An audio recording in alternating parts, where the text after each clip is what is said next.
What do you think about her tweets? This is the left 101. When it doesn't go my way, it's racist, and any black man or woman involved in the process who didn't agree with them, obviously they're irrelevant. So that was the diss. Just go wham. Just complain. I mean, that's what children do. They never can accept a decision. And affirmative action the case was even being brought up because Asian Americans felt that they were not getting a fair opportunity. So rich white people didn't. You're going to love this, because the universe just served up a crossover no one saw coming, yet somehow everyone needed. Imagine this. AOC strides onto the stage, energy high, passion blazing, ready to deliver a message with full force. For a moment, it's completely her show. And then, out of nowhere, Tyrus shows up, the human wrecking ball of sarcasm himself. In an instant, he flips her grand moment into a razor-sharp roast that practically deserved its own parental advisory warning. What happened next was so wild, it barely felt real.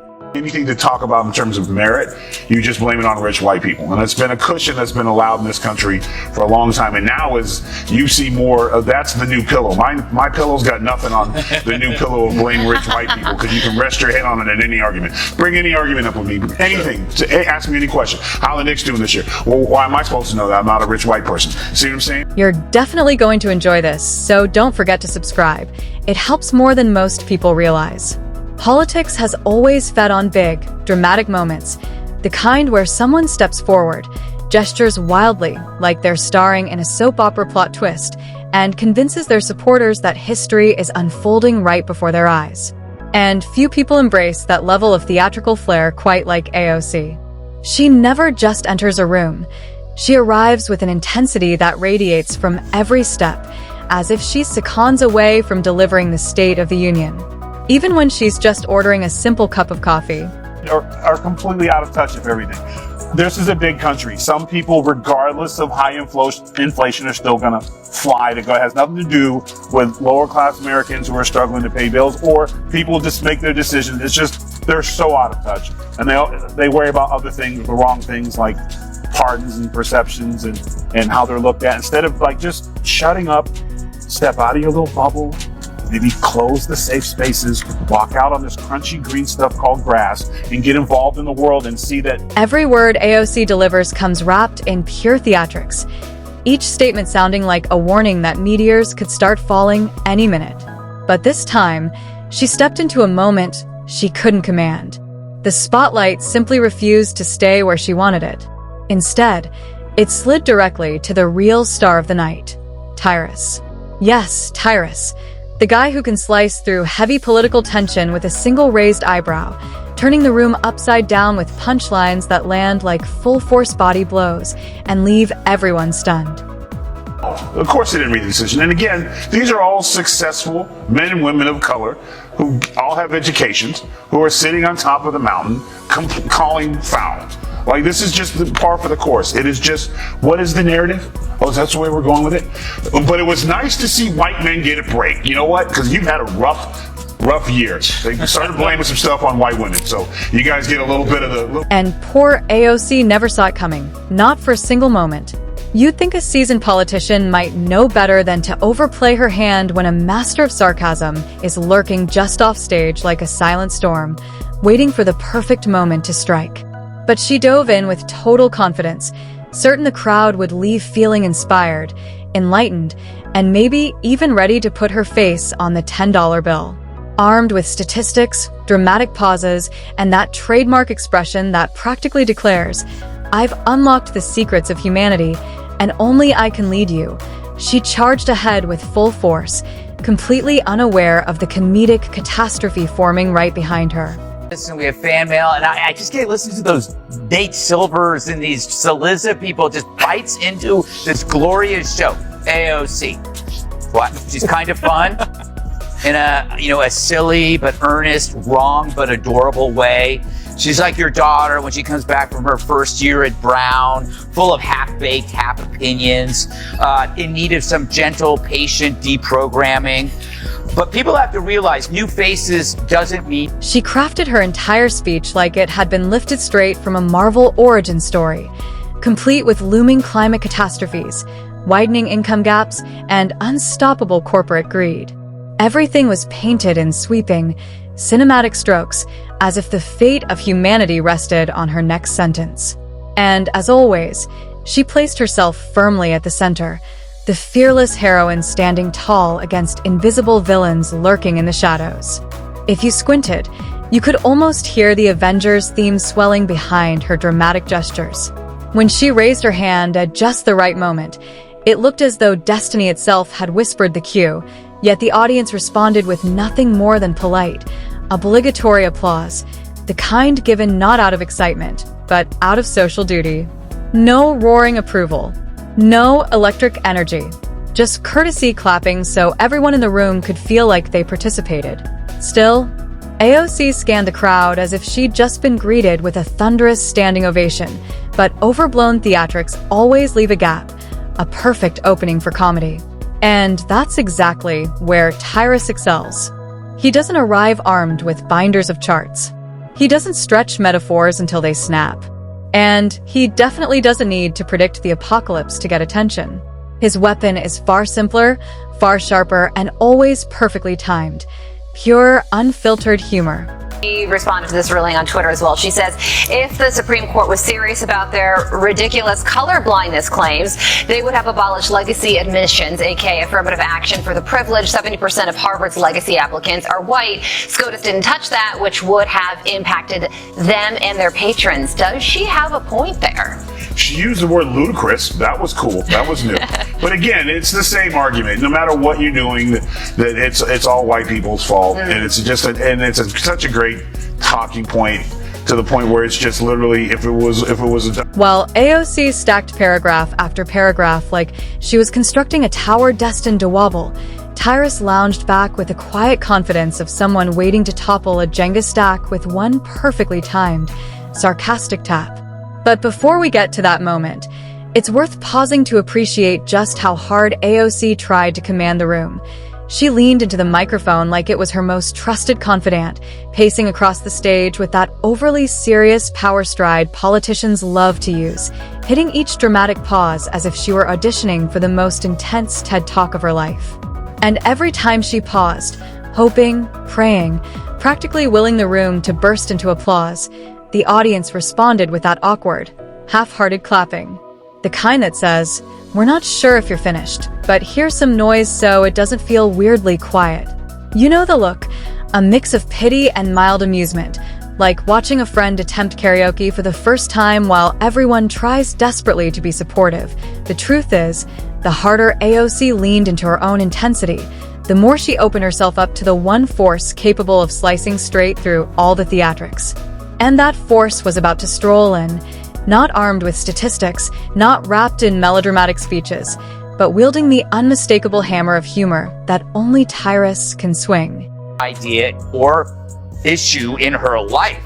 The reason why she gets along with Bernie is because she's like an 80-year-old leftist in a used bookstore. I mean, she may look fresh, but she's as stale as an abandoned futon on the street. It's like, I listen to her, I go, I heard that at Berkeley in 1983.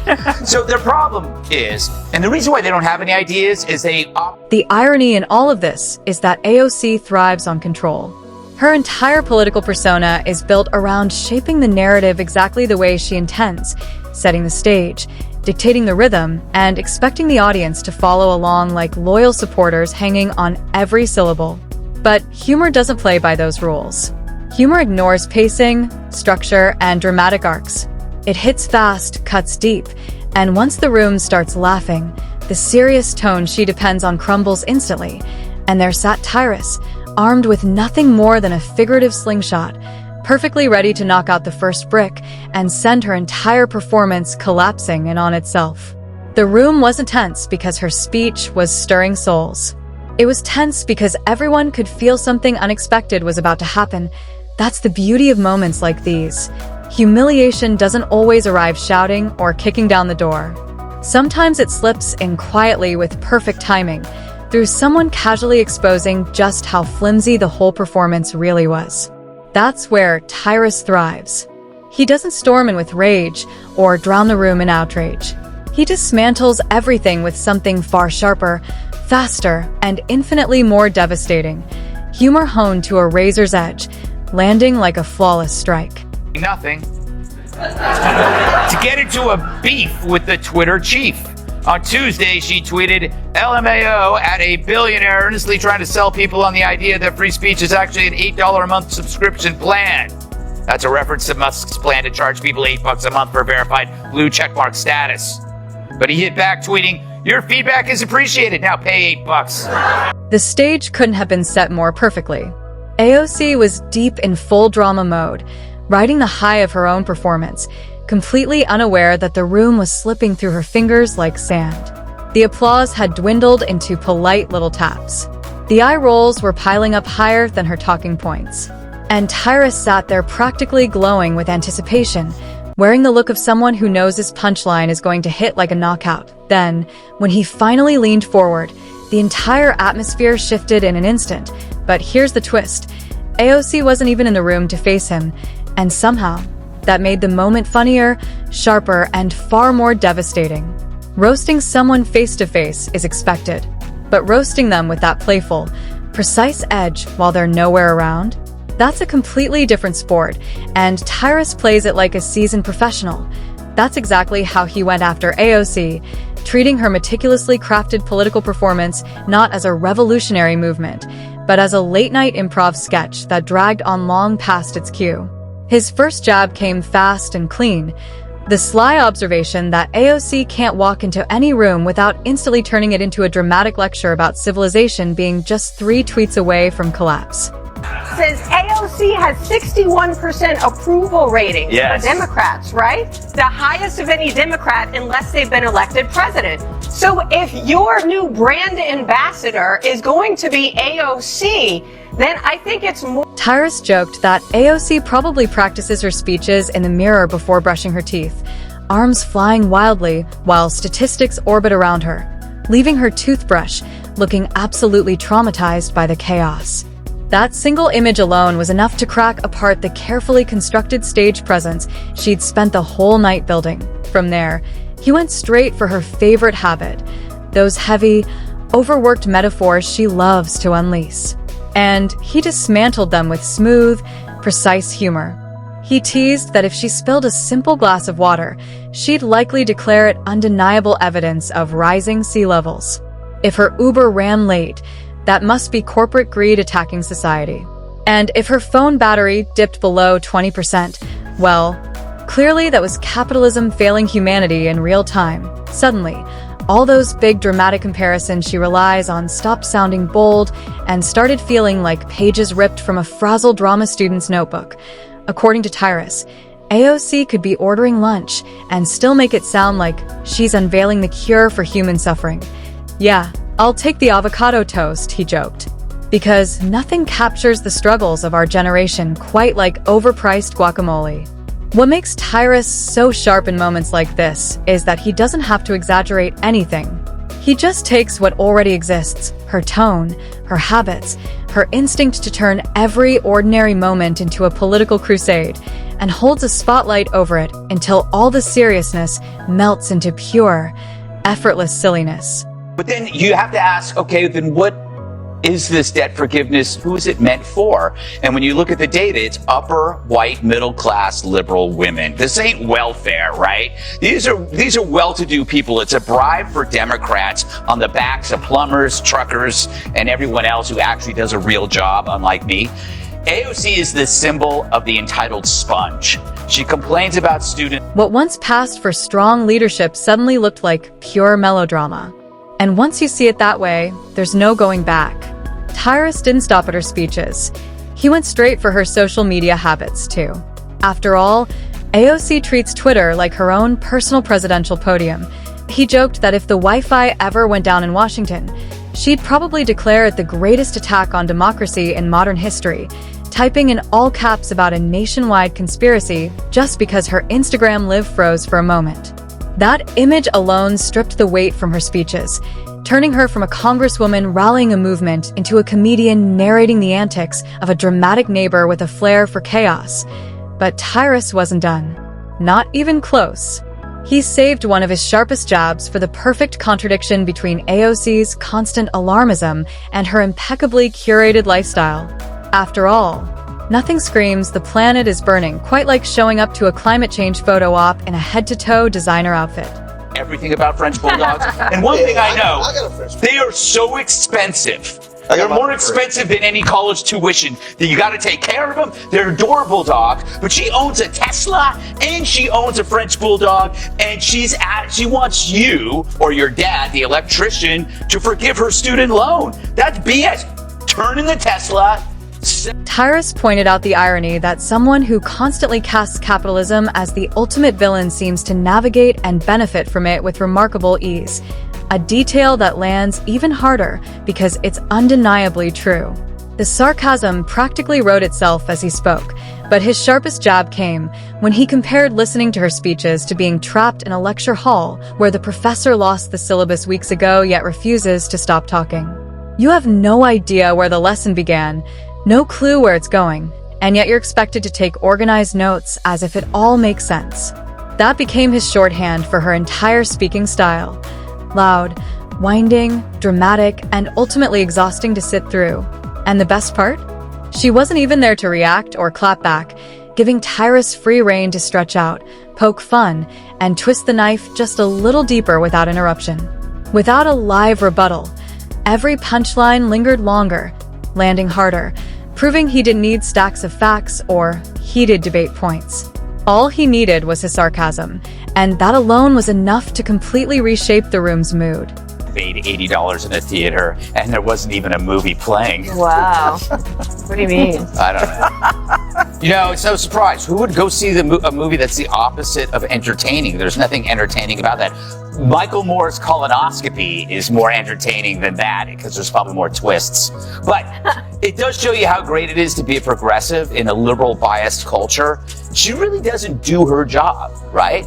She makes movies, she goes to galas, she sits for glossy butt-kissing interviews in By the time Tyrus finished his takedown, the polished image of AOC as an untouchable force had unraveled into something much closer to an ongoing running joke. The kind that gets funnier every time you think about it. Every exaggerated gesture, every over-the-top metaphor, every apocalyptic warning about the world ending, all of it became perfect punchline material. The real humiliation didn't come from shouting or confrontation. It came from something far subtler, far more damaging. The complete reframing of her persona. What once seemed like authority and confidence now looked like parody. And once the audience began seeing her through that new lens, there was no going back. The shift was immediate, and the impact was impossible to ignore.